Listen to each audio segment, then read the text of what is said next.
Assalamualaikum warahmatullahi wabarakatuh. Hai teman-teman, berjumpa lagi dengan saya Aina Fitasari NIM 183151093. Di video kali ini kita akan belajar mengenai pengembangan media pembelajaran berbasis teknologi informasi. Apa sih yang bakal kita bahas, mulai dari apa itu belajar dan faktor pembelajarannya, kemudian ciri-ciri pembelajaran, fungsi dan manfaat pembelajaran, cara memahami siswa dan memetakan model belajar, dan yang terakhir macam-macam media pembelajaran. Yuk belajar bareng, simak videonya sampai selesai ya.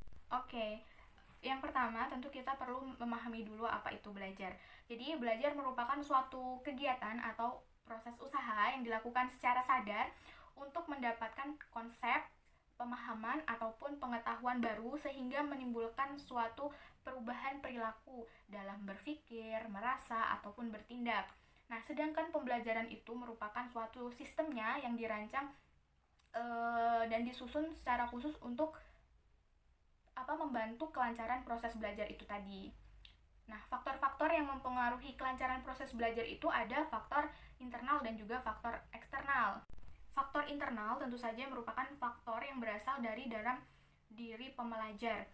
Antara lain faktor fisik pembelajar, kemudian faktor psikologi, itu contohnya taraf intelijensi atau kecepatan siswa dalam memahami, kemudian faktor kelelahan yang timbul dari faktor fisik dan juga faktor psikologi siswa atau pembelajar.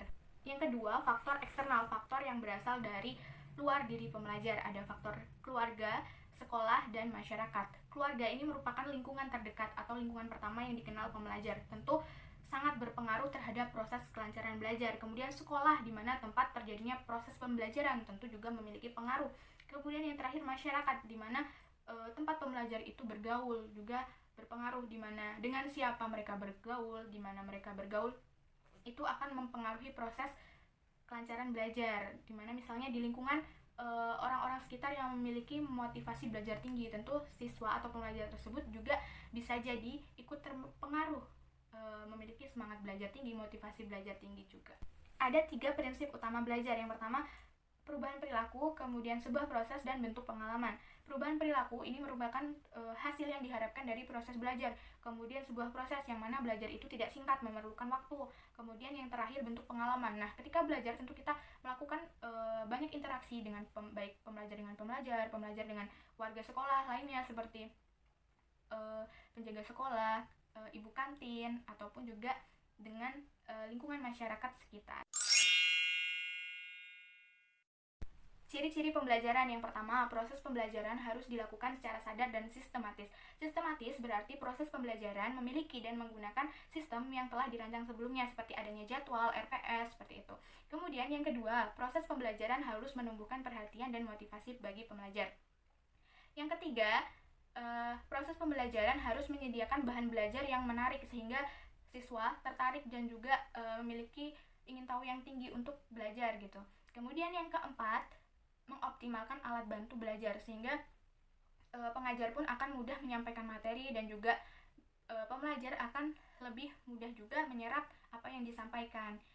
Kemudian yang kelima, usahakan proses pembelajaran itu dibuat dalam keadaan suasana yang menyenangkan sehingga pembelajar juga dalam keadaan rileks sehingga mudah menerima apa yang disampaikan. Dan yang terakhir, proses pembelajaran itu harus menekankan keaktifan siswa. Jadi pengajar itu juga harus memberikan ruang kepada pembelajar untuk berpendapat, mengungkapkan idenya atau gagasannya, seperti itu. Yang ketiga, fungsi dan manfaat media pembelajaran. Media pembelajaran adalah alat bantu untuk mendukung proses belajar mengajar serta mempermudah penyampaian materi. Nah, itu tadi juga masuk ke fungsi media pembelajaran, yaitu mempermudah penyampaian materi. Selanjutnya, manfaat media pembelajaran. Manfaat media pembelajaran yang pertama, meningkatkan perhatian pembelajar. Yang kedua, memperjelas penyampaian materi. Yang ketiga, mengatasi keterbatasan indera, ruang, dan waktu. Dan yang terakhir, yang keempat, membantu memberikan ilustrasi terkait materi.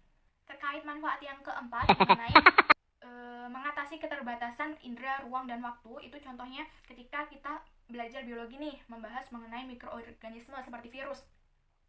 Kan kita juga memiliki keterbatasan indera penglihatan yang mana tidak bisa melihat benda-benda yang sekecil itu seperti virus. Oleh karena itu menggunakan media seperti gambar untuk menyajikan bentuk virus seperti apa, itu kan mempermudah juga menyingkat waktu. Itu kan melihatnya harus menggunakan alat, itu kan juga memerlukan waktu dan juga ruang, juga memerlukan banyak peralatan yang perlu disiapkan juga, sehingga dengan adanya gambar itu mempermudah penyampaian materi dan juga terkait manfaat yang keempat, yaitu memberikan ilustrasi terkait materi tadi manfaat. Ada 6 kriteria yang bisa digunakan untuk memilih media pembelajaran. Yang pertama, sesuai tujuan. Media pembelajaran yang dipilih itu berdasar tujuan-tujuan instruksional yang telah ditetapkan sebelumnya. Yang kedua, tepat guna. Media pembelajaran tidak harus selalu mahal dan teknologi canggih yang terbaru. Tetapi usahakan media pembelajaran itu tepat guna sehingga bisa digunakan secara efisien. Yang ketiga, sesuai pembelajar. Media pembelajaran haruslah mudah didapatkan pembelajar, kemudian juga disesuaikan dengan taraf berpikir siswa atau pembelajar. Kemudian yang keempat, ketersediaan. Nah, media pembelajaran usahakan itu dan harusnya memang mudah didapatkan atau mudah diperoleh. Yang kelima, keterampilan pengajar. Apakah media pembelajaran tersebut yang digunakan itu dikuasai oleh pengajar atau tidak. Jadi usahakan media pembelajaran itu memang benar-benar dikuasai oleh pengajar sehingga ketika digunakan itu tidak kebingungan. Dan yang terakhir, nilai mutu. Tentunya setiap produk itu memiliki standar tertentu yang menunjukkan layak tidaknya produk tersebut digunakan. Jadi itu harus benar-benar diperhatikan. Jika memang tidak ada, pengajar harus bisa menentukan layak tidaknya media atau produk tersebut digunakan dalam pembelajaran. Seperti itu. Selanjutnya, cara memahami siswa dan memetakan model belajar. Bagaimana sih cara memahami siswa atau understanding student? Yang pertama, who they are, siapa mereka. Kita perlu mengenali siapa pembelajar kita. Bisa dilihat dari latar belakang sosial, ekonomi, budaya, atau bahkan politik. Kemudian yang kedua, what they want, apa yang mereka inginkan, apa tujuan mereka. Kita perlu cari tahu. Entah itu tujuan mereka mengikuti kelas kita ataupun tujuan mereka belajar itu juga apa gitu. Kita perlu benar-benar mencari tahu, mengenali, memahami itu. Kemudian yang ketiga, how their life, bagaimana kehidupannya. Dari situ kita akan mengetahui karakternya, bagaimana karakter kehidupan dia dalam bersosial, bermedia, seperti itu. Kita bisa melihat, mungkin mengikuti sosial medianya, seperti apa sih dia kehidupannya, atau ketika dia bersosial media di Instagram mungkin. Lalu bagaimana cara kita mencari tahu dan memahami itu semua? Lakukanlah rapid question. Buat pertanyaan-pertanyaan yang mengarahkan jawaban kepada siapa mereka, apa keinginan mereka, seperti apa perilaku mereka, dan juga cara atau model belajar yang mereka sukai.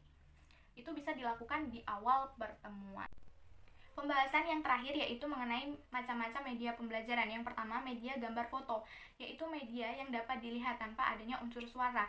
Nah, ada 5 hal yang perlu dipenuhi ketika menggunakan media ini. Yang pertama, memadai, artistik, jelas, valid, dan memikat. Yang kedua, media peta dan global.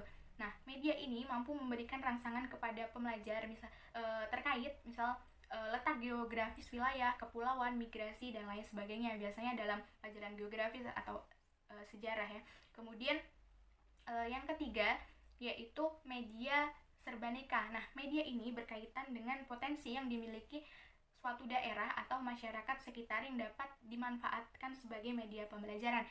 Contohnya pembelajaran learning by doing, pembelajaran di mana belajar dengan melakukan, yaitu pembelajar bertemu langsung atau berhubungan langsung dengan masyarakat sekitar. Misalnya pembelajaran seni berkaitan dengan membatik, kita diajak ke tempat pengrajin batik, langsung belajar membatik menggunakan canting cara tradisional.